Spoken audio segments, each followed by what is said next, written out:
बिस्मिल्लाहिर्रहमानिर्रहीम। अस्सलाम वालेकुम स्टूडेंट्स, क्या है? ठीक है आप लोग? तो शादेब खान अपने न्यू यूट्यूब लेक्चर के साथ हाजिर हुआ हूँ। तो आज के लेक्चर में हम पढ़ेंगे how we can find complex integration by using Cauchy integral formula. कि हमारे पास कॉम्प्लेक्स इंटीग्रेशन के बारे में हमने काम किया था। कॉम्प्लेक्स इंटीग्रेशन हमारे पास चैप्टर था। तो आज हम इससे रिलेटेड काम करेंगे कि हम किस तरीके से काशी's फार्मूला के साथ इसको काम कर सकते थे। हमारे पास चार तरीके के काशी फार्मूला थे। सबसे पहले हमारे पास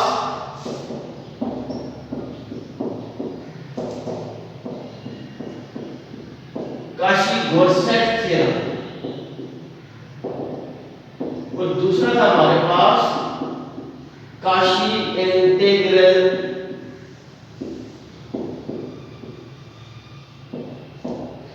काशी-गोरसेट थ्योरम और काशी इंटीग्रल फार्मूलास के साथ हम काम करेंगे। तो उससे पहले हमें पता होना चाहिए कि हमारे पास डोमेन कैसी है और हम किस तरीके से उसकी इंटीग्रेट करेंगे। तो हमारे पास दो तरह की डोमेन होती है। एक हमारे पास होता है सिंपली कनेक्टेड डोमेन,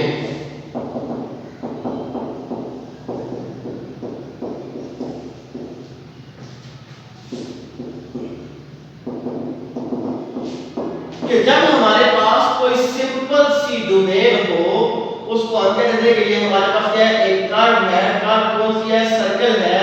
अब सर्कल का जिसका हमारे पास initial point is equal to final point, हमारे पास वही इनिशियल पॉइंट हो वही हमारे पास फाइनल पॉइंट हो, तो उसको हम कहते हैं कि ये हमारे पास क्या है, ये है हमारे पास सिंपल कनेक्टेड डोमेन। तो हम जरा ये दोनों फार्मूला से काशी-गोरसेट थ्योरम और काशी इंटीग्रल फार्मूला ये हम सिंपली कनेक्टेड डोमेन में काम करते थे। अब हमारे पास मल्टीपल कनेक्टेड डोमेन कौन सी होती थी?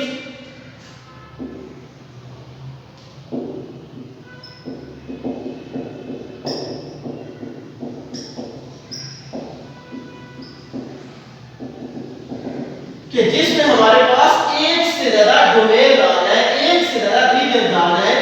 कि ये हमारे पास क्या था, एक मल्टीपल कनेक्टेड रीजन था। तो ये दोनों फार्मूलास इस मल्टीपल कनेक्टेड रीजन में हमारे पास फेल हो जाते थे। तो हम क्या करते थे कि हमारे पास ये दोनों फार्मूलास मल्टीपल कनेक्टेड रीजन में ये फेल हो जाते थे। तो हम इसके लिए करते थे कि ये हम इसको सिंपली कनेक्टेड रीजन में कन्वर्ट करते थे by using a pair path. कि हम उसमें हम क्या करते थे कि एक पाथ कंस्ट्रक्ट करते थे। अब जब हमने पाथ कंस्ट्रक्ट किया तो ये हमारे पास जो शेडेड रीजन था, ये जो शेडेड रीजन हमारे पास क्या हो गया था, this is the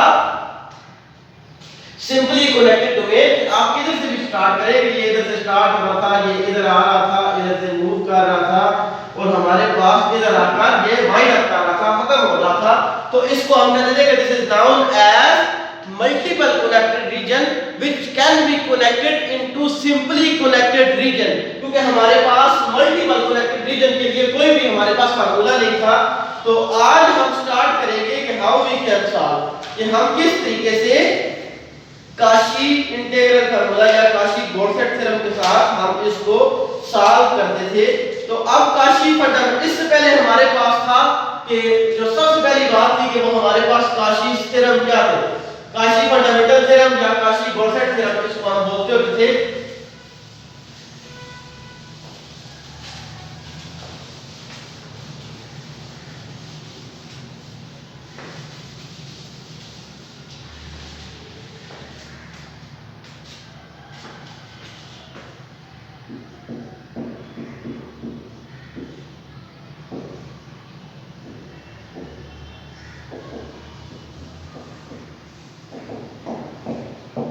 Kashi fundamental theorem का हमारे पास कहता है कि let D be a simply connected domain. कि सबसे पहले हमारे पास let D be a simply connected domain. कि डी हमारे पास क्या थी, एक डोमेन थी, एंड सी भी यानी closed curve.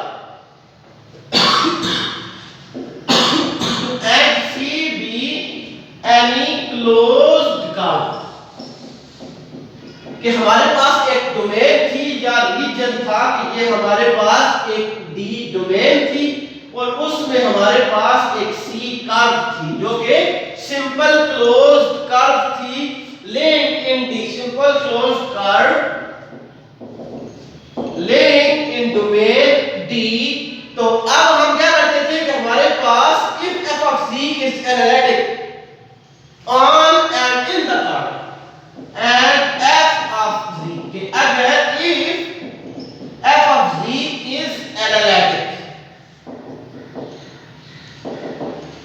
inside and on the curve, कि हमारे पास f क्या था कि अगर वो हमारे पास एनालिटिक है, एनालिटिक फंक्शन कौन सी होती है कि जो CR इक्वेशन सेटिस्फाई करे। एनालिटिक फंक्शन वो होता है कि u of x is equal to v of y या u of y is equal to minus v of x। ये हमारे पास CR इक्वेशन थी, कोई भी फंक्शन हमारे पास CR इक्वेशन सेटिस्फाई करे उसको हम बोलते थे कि वो हमारे पास कौन सा है, एनालिटिक फंक्शन है। अब हम क्या कहते हैं कि यार जिस फंक्शन का डेरिवेटिव एग्जिस्ट करे उस इन द डोमेन, कि उस डोमेन के अंदर उसके हर पॉइंट पर उसका डेरिवेटिव एग्जिस्ट करे, उसको हम एनालिटिक फंक्शन बोलते होते थे। कि अगर वो हमारे पास f of z is analytic then, तो हम क्या कहते थे कि देन उस कर्व के अंदर f of z dz किसकी इक्वल है, 0 के इक्वल है। उस कर्व के अंदर जो के फंक्शन हमारे पास गिवन था उस फंक्शन को हम कहते थे कि वो हमारे पास एनालिटिक फंक्शन था। अगर वो फंक्शन एनालिटिक है तो हम कहते थे कि उसका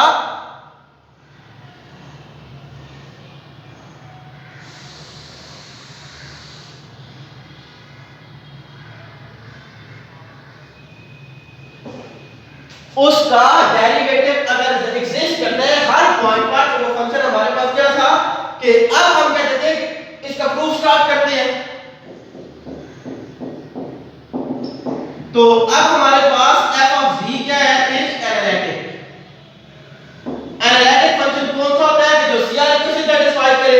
CR इक्वेशन कौन सी थी कि जो हमारे पास ये वाली partial u by partial x is equal to partial v over partial y and partial u over partial y is equal to minus partial v over partial x। कोई भी फंक्शन ये हमारे पास सेटिस्फाई करे उसको हम कहते थे कि वो हमारे पास क्या है, CR इक्वेशन है।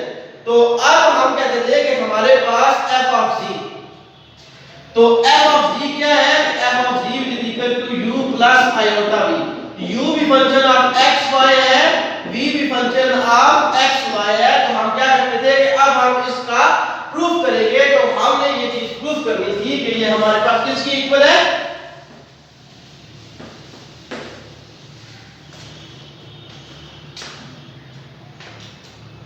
तो बेसिकली हमने ये चीज प्रूफ करनी है कि f of z dz किसके इक्वल है, 0 के इक्वल है।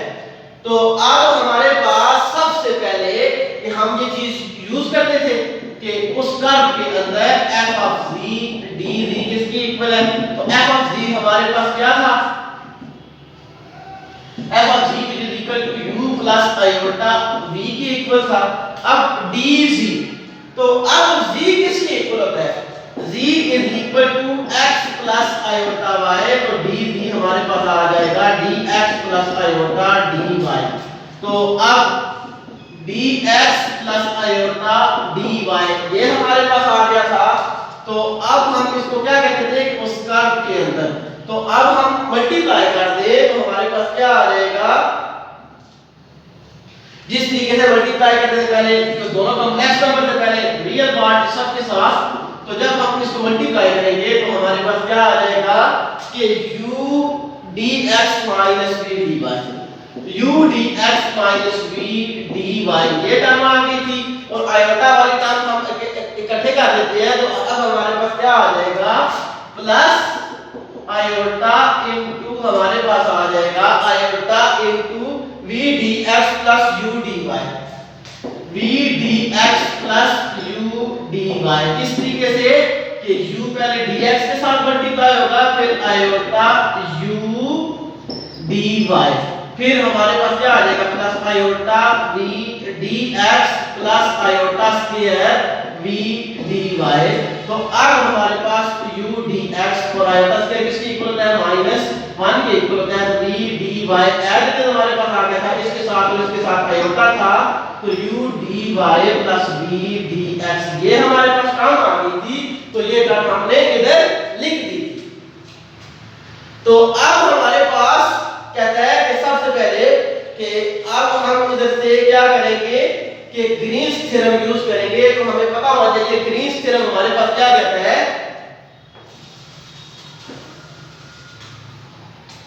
ग्रीन्स थ्योरम हमारे पास ये कहता था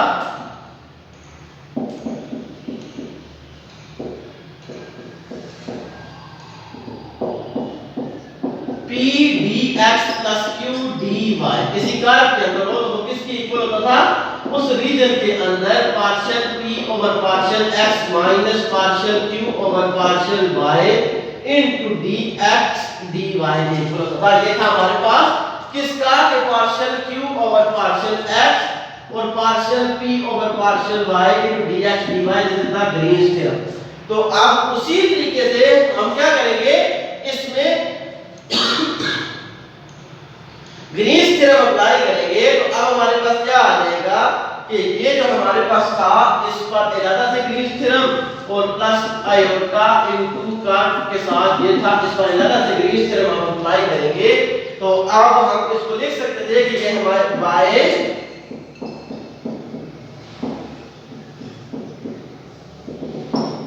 बाय ग्रीन्स थ्योरम। तो अब ये रीजन के साथ जो हमारे पास डोमेन रीजन मैंने आप लोगों को कहा था, रीजन R कह दे D कह दे, तो वो हमारे पास क्या था कि उसको हमने क्या कह दिया था कि ये हमारे पास रीजन है। तो अब हम क्या कहते थे कि माइनस,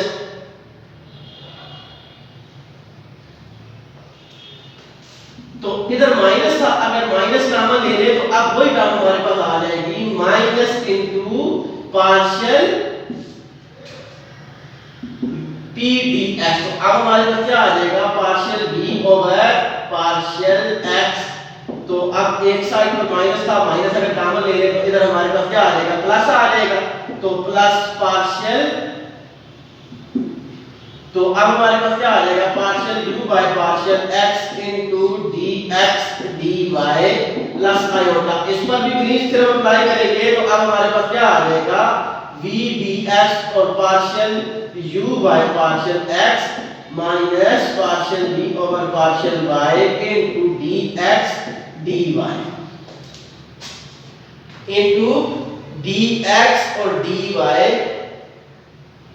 तो अब हमारे पास जो टर्म रह गई थी, अब हम क्या करेंगे CR इक्वेशन अप्लाई कर देंगे using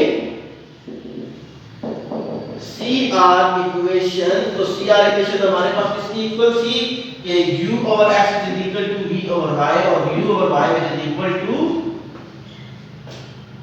partial minus partial v over partial x। तो अब हम इसको लिख सकते थे कि partial v over partial y। तो अब हमारे पास partial u over partial y, partial u over partial y किसकी इक्वल था minus partial v over partial x की इक्वल था। तो अब हमारे पास ये क्या हो जाएगा, इधर माइनस है तो माइनस माइनस क्या टर्म आ जाएगी प्लस आ जाएगी उस रीजन के अंदर minus partial v over partial x। तो अब ये टर्म माइनस किसके साथ टर्म आएगी तो हम इसको लिख सकते हैं minus minus plus partial v over partial x into dx dy plus iota into उस रीजन के अंदर जो टर्म थी वो क्या थी हमारे पास, इसको partial v over partial x किसकी इक्वल था partial v over partial y के इक्वल था ना, इसकी वैल्यू हमने पुट आउट की, फिर इसकी वैल्यू हमने पुट आउट की। तो partial v over partial x minus partial v over partial y तो इनटू dx dy। तो ये टर्म कैंसिल आउट हो जाएगी, तो ये किसके इक्वल आ जाएगा 0 plus 0 iota is equal to 0। तो यही चीज हमने प्रूव करनी थी कि f of c d g को लेकर चले थे और हमारे पास क्या आ गया था आंसर जीरो आ गया था तो हम इसको क्या कहते थे कि ये टर्म हमारे पास कौन सी है, इसको हम कहते थे कि this is known as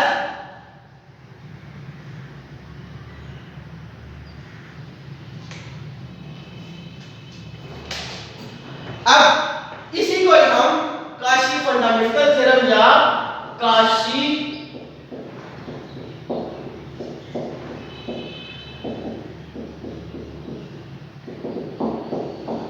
गॉडसेट theorem भी क्या कहते थे। इससे रिलेटेड एक क्वेश्चन कर लेते हैं कि अब हम कहते थे कि ये हमारे पास टर्म है,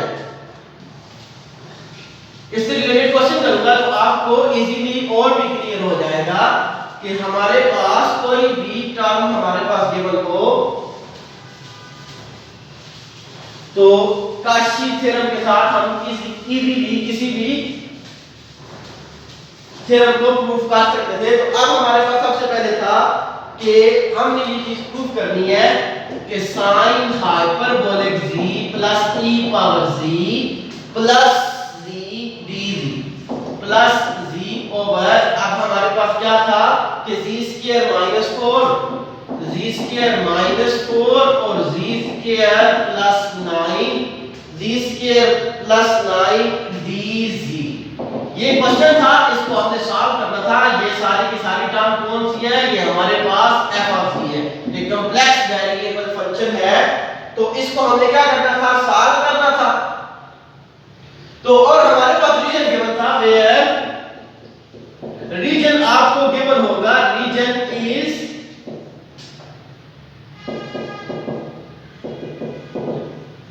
कि हमारे पास रीजन एक सर्कल था कि जिसका रेडियस हमारे पास 1 था। तो जब हम इसको कॉम्प्लेक्स प्लेन में, तो अब ये 1 ये 2 ये 1 ये 2 या हम कहते हैं ये हमारे पास आयोटा 2 आयोटा -1 -2 और हमारे पास क्या आ जाएगा minus iota -2 iota -3 iota 3 iota. तो ये हमारे पास सर्कल गिवन था, इस पर हमने क्या करना था, काशी गॉडसेट थ्योरम अप्लाई करना था। अब सबसे पहले हम f ऑफ z को चेक करते थे कि f of z is equal to sin hyperbolic z plus e power z plus z over z square minus 4 z square plus 9।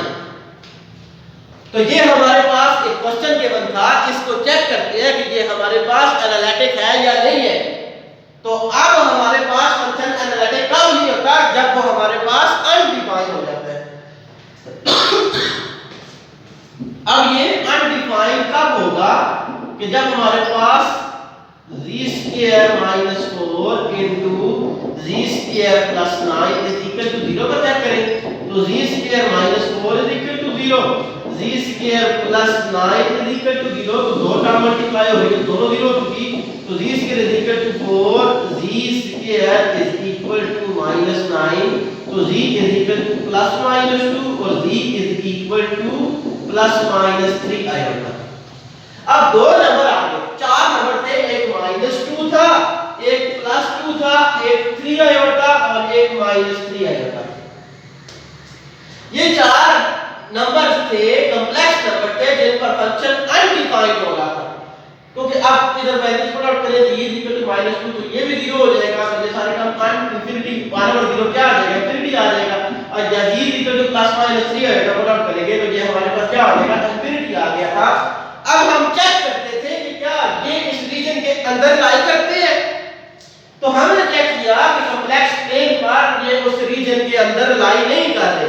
मतलब क्या था कि f ऑफ z उस रीजन के अंदर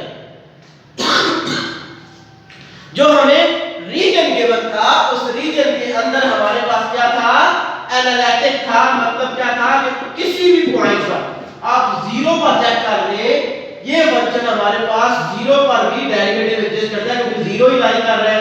अब 1 चेक करें, आयोटा चेक करें, -1 और माइनस आयोटा, क्योंकि हमने क्या कहा था कि कर्व के अंदर या कर्व के ऊपर किसी भी पॉइंट पर फंक्शन एनालिटिक तब होता है कि उसका डेरिवेटिव एग्जिस्ट करे उस पॉइंट पर। फॉर एग्जांपल कि अब f of z is equal to 1 over z है, f ऑफ 0 पर z इक्वल टू मान लो 0 तो इंफिनिटी हो गया था। तो at z is equal to 0 पर फंक्शन नॉन एनालिटिक है। ये वाला function at z is equal to 0 पर नॉन एनालिटिक है।